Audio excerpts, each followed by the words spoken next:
Hello everybody and welcome to NWR TV. I'm John Reardon and I am joined today by Neil Ronahan. Hey everybody. And we are going to discuss just the first bit of the Legend, not the Legend of Zelda, of Hyrule Warriors Age of Calamity. We are restricted on how far into the game we can talk about, but we've played the first two chapters. So all those levels that when you got to the end of the demo and you could see those four other levels just kind of sitting there taunting you, we've played all those. Just being like, do you want to play this game? Yeah. It's there soon. It was so mean of them to put the prompts for those. Yeah, I had that moment when playing the demo where I was like, oh, sweet, I'm gonna get to trial. Oh, man. Well, I expected the demo to end after that first level, and then it gave me another one, and I was like, oh, yeah, sweet, this is a pretty big demo. And then it ended. Like, it teases you by giving you just a little bit more.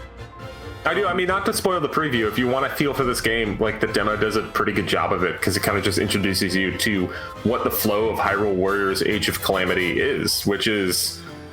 you kind of go on different missions that there's core story stuff, there's side missions, there's like little collect a bunch of resources like you would in Breath of the Wild, and then go like do a cooking thing. It's basically like you just get the materials and you'll get some sort of bonus or like unlock a shop. You do a lot of stuff on the world map.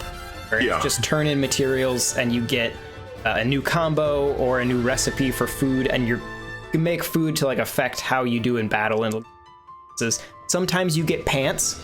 I have done some of those side quests where you get pants. Exciting. Pants are always good. Yes. But I guess so. But I mean, it's a nice flow. It's a lot like the adventure mode that was in Hyrule Warriors, but like I guess like less novel in the fact that it's not like a 2D world map, but it's not to access. Which is what I felt like a lot of Hyrule Warriors, especially when you got to the 3DS game and Definitive Edition on Switch, where it's like, here's 15 million things to do. Yeah. Be overwhelmed. This is a lot more focused. The Wii U one, I was like, sweet, I can do all this, and I played through the adventure mode, and then as they kept adding stuff, I was like, I can't keep clearing these maps. Yeah. I have to stop. This feels much more doable and understandable, and it's simplified in a way, but there's still lots of extra bonus stuff to do. A lot of it seems very optional. Yeah. But it's there. And I wouldn't be surprised, and this is pure speculation territory, because at least for me, I have not played past what we can talk about in the embargo. I've not played past Chapter 2. So I don't know what happens at the end of the game, but I would not be surprised if by the end of the game there is some kind of like, here's an adventure mode map, just because I expect every Muso game to just have like 15 million maps at the end where it's just like, we're going to recycle the content, give you some more weapons to get, stuff like that. Well, if it's not there now, it will be in a couple months via the almost surprised DLC. There hasn't been a season pass announced. Yeah. And I will note the cool thing about what I guess one thing to separate this from the adventure mode in the original Hyrule Warriors is that it is all integrated into the main game. It's not the story mode and then separately the adventure map mode. It's just one thing, which I think is nice. So I guess really quick at the beginning here, before we get into too many specifics that could get a little bit more into spoiler territory, though they are still all stuff that's at the very beginning of the game. What are just your first initial general impressions of the game? It feels like it kind of almost teased my initial impressions, which it just feels like a refined and smoothed over Hyrule Warriors. I guess you could say it's Hyrule Warriors mixed with Breath of the Wild. Visually, it looks really nice. It does, like, the performance issues, which I've seen people talk about that. Like, I've had a lot of frame rate drops. Yeah. That's like it seems like this is a game that is pushing the Switch pretty heavily. I know, John, you're more of the technical person than I am, but like I haven't had anything that's like hurt gameplay overall, but I've been like, ooh, like that doesn't look great. I feel like a lot of it, but it plays fine. I feel like a lot of it crops up during like the special attacks, which are kind of just cutscenes anyway. So it's not like it doesn't hurt anything. But yeah, no, I noticed. I think I actually grabbed some footage of it. I think it was Rivali where I was using some special attacks of his, and it really I think that was one that was reliably that reliably kind of like janked up a little bit was using some of Rivali's special attacks. Because he like shoots arrows everywhere. I don't know if it's and his they all whole explode, and the frame rate just tanks. But then there will be other times where there's just a ton of things happening and it's fine. So it's like maybe it is something that maybe we'll see an update that'll kind of optimize it more, or maybe we'll see a Switch Pro that'll make it play perfectly. Yeah, we'll get the Hyrule Warriors Age of Calamity Legends, and then Hyrule Warriors Age of Calamity Edition. This is the way. We'll downport it to the 3DS somehow, and it'll stink. Yeah, it'll be coming to mobile soon. But yeah, I mean, my initial impressions is like I'm kind of in love. Like this is what I wanted out of this game. It looks like Breath of the Wild. They're throwing we can't even talk about the story. There are embargoes and the junk. But I think you can just watch what the things that they're throwing out with the story. And we can talk about the fact that there's the little baby guardian. That's like, I don't know, is it time travel? Who knows? Go see the video on Nintendo World Report TV to find out more. But like, it's got Zelda timeline nonsense in it. It's got, I could play as Link and do ridiculous things. You could shield surf as a combo attack. Also, it's like a nice mode of transportation. Like, it's a really effective way to get across the map. Like, although I have found Daruk's Daruk's dash is he just straight up turns into a Goron ball and just rolls around. It's the best. Does damage to enemies as he goes by them, and it's great. And like that's what like I find myself using Link and Daruk mainly because I like the way that they dash around the map. I guess my initial impression is that I'm surprised how much Breath of the Wild is there. Like I mean, that was something that was cool about the original Hyrule Warriors was that one, the storyline was very strange. But like the actual gameplay was cool. How much Zelda pieces they took as far as like giant boss fights and finding key items and stuff like that, and worked that in, and it worked really well with the Muso style. And I think this one does a way better job than I would anticipate, taking kind of the world chemistry of Breath of the Wild and making it still work. Within, I think it just with the demo, I remember fighting a bokoblin next to a tree, and I accidentally hit the tree, and the tree fell down. And then I hit it again, and it gave me wood for my inventory, and I was like, what? Like, sweet. So that I think there was an area really impressed me. I want to say I think it was the Rivali stage, where I was Daruk swinging around as his giant. What is he? He has a sword, or is it a hammer? No, it's a sword. It's more of a hammer. You're watching his large right blunt. Now. You tell us. His large blunt object that he swings around, just knocking down trees, and it was felt very good. And that's a lot of it. Is that it's weird because I've been having the urge to replay Breath of the Wild, and this does not totally satisfy this urge because it's a completely different game and how it plays. But it does just tickle my lizard brain of just like, I'm gonna go in here and just smash 100 things up. Was in.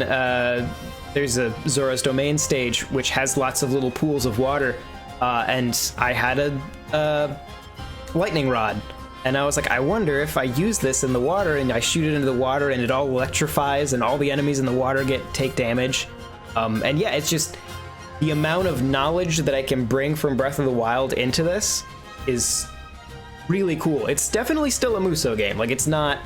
Don't get me wrong. It's a Muso game, but how much of that chemistry is carried over is and it takes the core mechanics of Breath of the Wild and just kind of makes it like fundamental to what this game is. Like, what is cool is right now we can only talk about, and I'm literally reading this off the embargo sheet, we can talk about playing as Link, Zelda, Daruk, Rivali, Urbosa, Mipha, and Impa.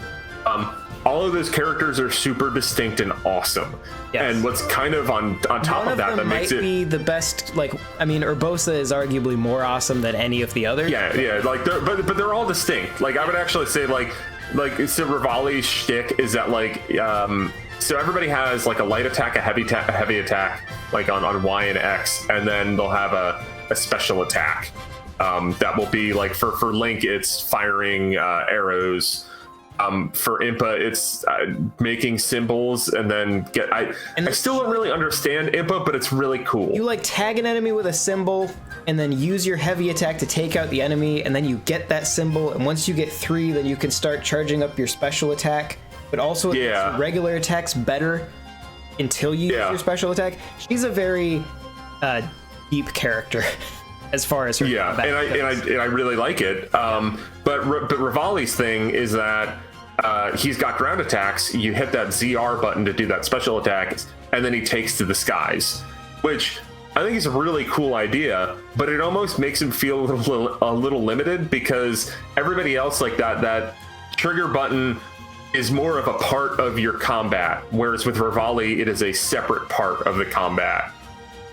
Even if it is pretty cool to go into the air and just fire off arrows at characters across the stage. I will say, if you just need to clear out a mob of people, Rivali is great. You just fly up into the air and just move forward and let loose, and you can just clear out dudes like it's nothing. But every character also uses the runes. So you have like Cryonis, Stasis, Magnesis, and bombs. Oh my god, bombs. Yeah, bombs. I was thinking of the ists, but bombs. But you have those 4 things, and they kind of have the same effect with everybody, but every character has their own way of doing it. Whereas, like, Link has the thing with the bombs where, like, he'll lob a couple smaller ones, and then with Impa, she like drops a giant bomb. And then there's all the stuff there where it's like, as you're fighting bigger enemies like moblins, like they might have something pop up where it's like, oh, if you use the stasis on them now, then you'll be able to, stun them and then whittle down their weak point meter and hit them harder. And there's just a lot of different ways to attack enemies. There's a lot of variety in what you can do, and each character feels super distinct. And I'm really excited I don't know how many characters on this game. There might be a data mine list or something going around. I don't know. But there's 7 really awesome characters, and there's likely more on the way, that if they follow this blueprint, we're just going to have a bunch of weird, awesome characters in Hyrule Warriors. And they do a better job than they did in the first one. Like, the first one, the characters didn't feel for the most part. Well, so some of the weird DLC ones did. Yeah, like when there was weird. But, like Tingle, like and like the mainline games, mainline characters were all pretty much the same basic mechanics. Yeah, like Impa, Sheik, and Zelda were all Impa, Sheik, and Zelda, and Link. Yeah. God, how did I forget that name? That guy? Yeah. But like all those kind of core ones, those core ones in Hyrule Warriors, like all kind of were just like, oh, they're using like a sword or a rapier or something. And then you did have some of the weirder ones, like I felt like Darunia like handled pretty distinctly from that first group. But they all have kind of the same moveset. Yeah. Whereas here it feels like you have to learn the character. Like everyone has unique mechanics. And that's actually what they do. Is so with the levels in Chapter 2, like you'll go to, there's one in each region, and then when you beat that level, you will unlock that character, and then they basically just give you a level where it's like, this is real easy. We're just going to walk you through what the powers are for Daruk or for Rivali or for Urbosa. And I kind of like that, because I know when I played the first level with Daruk, I was just like, what is he do? What am I doing? Like, it says like press ZR to do magma. What does that mean? Yeah. And then I played his little intro like training side mission, and I'm like, oh, okay, I get it now. He's really fun. Yeah, I should play more. I essentially got Urbosa, and then just was done. That was the only for me I needed. I upgraded the soup ladle very heavily. So that's been my jam with Link. So I've been using Link a lot. Also, I didn't realize that you could change characters in the initial side missions. So Link just got supercharged early on. But Urbosa and Daruk have been my other 2 that I've used the most. I like Zelda a lot, but Zelda's just kind of like the chaos agent. Zelda feels where it's just like she's just using random runes, and like sometimes it's cool. I don't know what's going on. She's good against groups. When you're trying to fight a single enemy, Zelda is hard to play as. Because she's just constantly, things are just blowing up around her, and it's really hard to concentrate it on a point. But if you need to clear out an outpost, great. Yeah, and just the way that you do add combos to each character, like that kind of keeps it so even if you are used to one specific one, it just keeps on getting deeper and better as you progress through the game. So Urbosa is the best, though. We haven't even really talked about why Urbosa is the best. Age is just the best really character in the game from a character standpoint. Her like light attack is just sword strikes, and then her X attack, depending on when you time it, it'll be just like shooting out a lightning shot, or just a straight up like straightforward lightning bolt that you can pivot around. It's just so wonderful. Well, and her special thing is that she charges up the lightning, which then that just kind of gets to that point where I'm like, I can back away from this boss and just gloat and charge. It's the equivalent of like drinking the milk when you're playing as young Link in Smash Brothers. It's like Other M, how you can just hold up the Wii Remote and get more missiles. It's that. Like, I need to do more damage. I'm gonna push the do more damage button. And then so everybody else, like, whenever you like stagger an enemy completely, you have like a weak point smash. I don't know what the exact terminology is, but a big. I think it's weak point smash or something like that. And you have like a big special attack you do, and most of them is like this big combo of hitting them a bunch. And with Urbosa, she like spins around a bunch, and like the sky gets dark, and then just snaps, and Zeus smites them. And so you have all these other people who are like, they're really good warriors, and then you have Urbosa, who I think might be a god. Like it's and then Link's just like, look at my sword or my soup ladle. And like Impa's like, I can jump around. Like, and Urbosa's just like, I don't gotta do anything. She feels a little overpowered, but she is great. And I would actually say, playing this on the normal difficulty, if you want a hard game, they just started hard. That's my vibe so far, because it does seem like it's very easy to kind of power level if you're going to do everything, like all the side missions and stuff. Well, and obviously not even not that deep into the game, but this is also only what we can talk about. But from my point in chapter 2, like it's not like it's like super easy, but it's also not really that difficult. But also sometimes when I play these games, I'm not looking for a deep challenge. I just want to smash the hell out of things. It's a Muso game. You know, you just I want 1,000 guys, and I want to beat the crap out of them. Let's talk about Divine Beasts, because we can talk about 2 of them, right? Yes, we can talk about 2 of them. The ones in chapter 2. Yes. They're cool. It's kind of, I feel like they're fun as just like, here's another thing to do in this game. I hope that they don't pop up that often, because it is just kind of like, okay, we're walking down the mountain. You can use motion controls if you want to, and just use some doofy special attacks. It's very it's kind of like hard to maneuver around. And the 2 we can talk about are Daruk's and Mipha's, and I will not remember their names. Sorry. Va Rudania and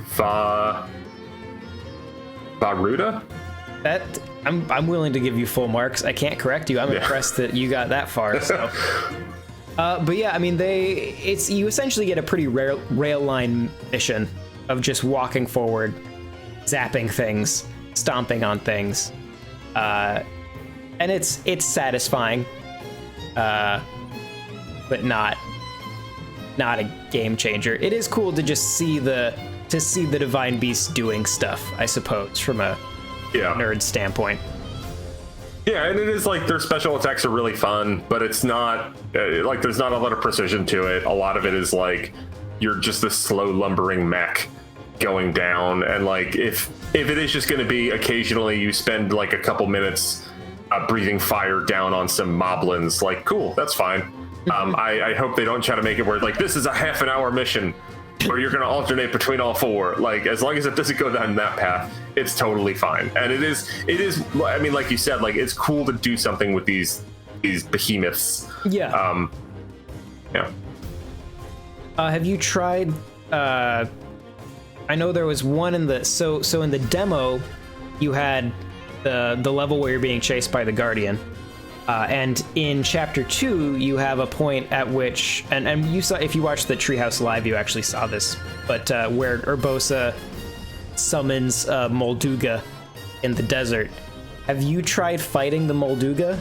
Yes, immediately I was like, I am going to rain lightning on this Molduga. Let's go. And then the game's like, we recommend you don't fight the Molduga. And I'm like, shut up, game. Exactly. I sent everybody else away. I was like, me, the Molduga, and Urbosa are finishing this. Yeah. I don't care who I don't know who's walking out of here. But like, cause I legitimately, like, I think I had like Impa and Link were with me or something. And then I was like, I'm just going to send them to go do the next objective. Yeah. And order them around. Which quick side note, it's all the stuff that was in Hyrule Warriors Definitive Edition, where it's super easy to switch between characters and then also like order them around. I found that like it's a really nice little tactical option with the game. But back to the Molduga. Yes. Fighting the Molduga was super fun, and I hope that instances like that come up a lot more throughout the game. Yeah, and I enjoyed that they managed to get the Sheikah Slate mechanics in Age of Calamity to work kind of like they did in Breath of the Wild. Like, there'll still be times where it's coming up from underground and you can toss a bomb in as it's about to be weak to a bomb, and you'll hit it as it comes up, and then you'll stagger it. And like it did, like, and that's the way some of those. Like some of the ways that they do like that, like hit the big boss characters with this specific rune, like it works really well, and it feels close enough to Breath of the Wild combat while still being a Warriors game. Yeah. I also, speaking of things that they translated over, the Korok seeds, which I'm sure will drive one Nintendo Report staffer, Justin Berube, insane.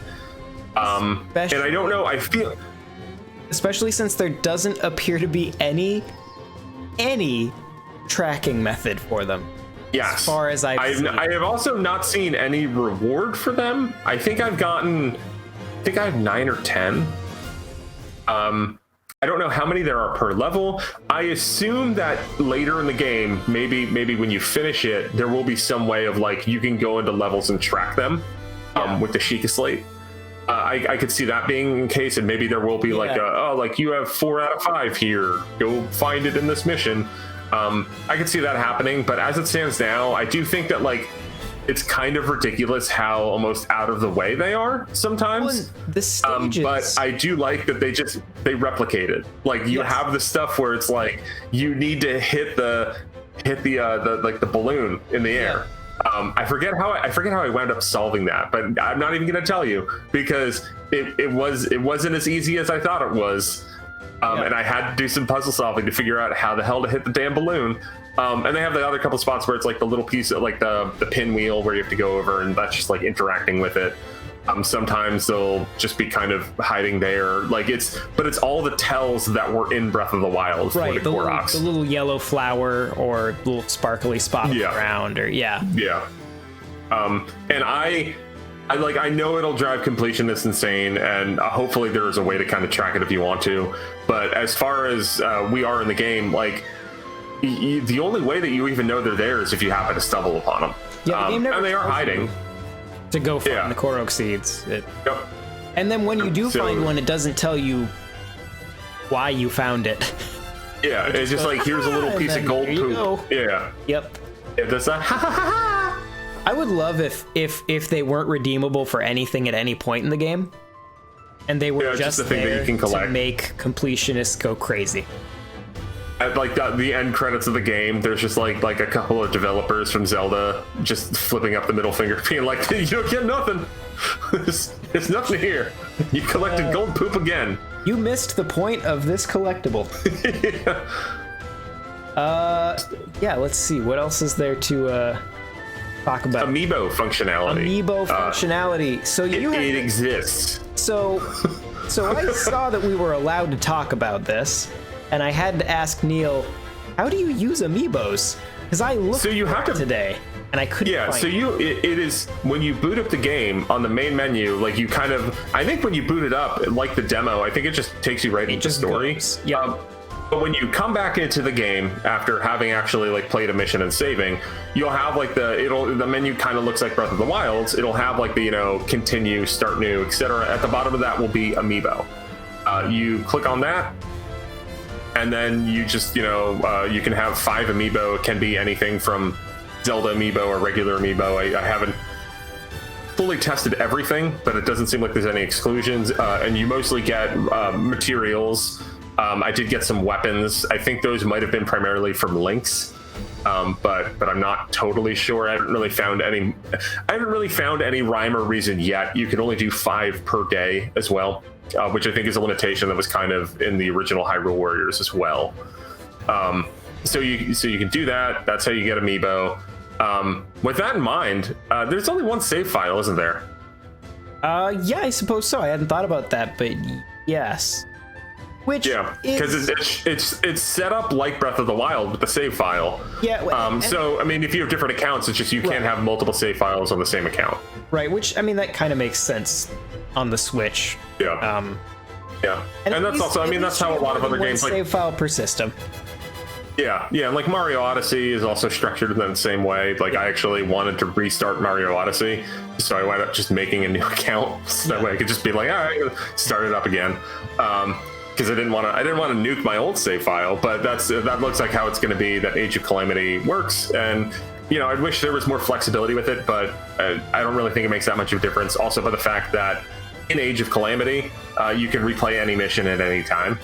You can watch any cutscene at any time. Like everything's completely replayable at any point from your save file. It's just that your characters are all higher level. Well, it is fun to go back to levels and use characters that were never intended to be available in that level and just sort of break the game. Or just like be like, you know, I'm a level 50 going into a level 5 level. Yeah. And then watch is like, it's like, watch out for this boss, it's gonna be tough, and you sneeze on them and they die. That's, you know, I even had that going back to get footage for what you are watching right now, where I was going back to older levels and just immediately surprised by how quickly I had leveled up and now crushed things that were challenging. Okay, do you have any more? We're very limited on what we can talk about, so I'm not sure. Yeah, I'm scanning over. Oh, we can't talk about that. Huh? We can't talk about that either, huh? Oh boy. I'm excited to go deeper into the game. So we this is our preview. We'll have more coverage as we get closer to launch. Mm-hmm. Diving into everything from how does this game play to what are the timeline ramifications of Hyrule Warriors Age of Calamity. So much. I'm so happy to have new stuff in the world of Breath of the Wild. Because I really like that game, and I like the way it kind of set up its story, set up its world. I'm curious to see what happens over the course of this game. Who knows? Maybe it sets up Breath of the Wild 2. Maybe this is going to be another 6 months to a year of us talking about like how could this possibly fit into the timeline? Is this now a 15th timeline in the Zelda timeline? Who knows? Only four. I will say this game feels like a game that you would pitch to your friends as, wouldn't it be cool if Nintendo made a game that was like a prequel to this, where it was like the war that happened before you saw everything? And you know that Nintendo would never actually make that game. So the imprisoning war from Link to the Past. Yeah, exactly. Like you pitching that as its own game, and it's like, oh, I would love to see that, but nobody would ever make that game.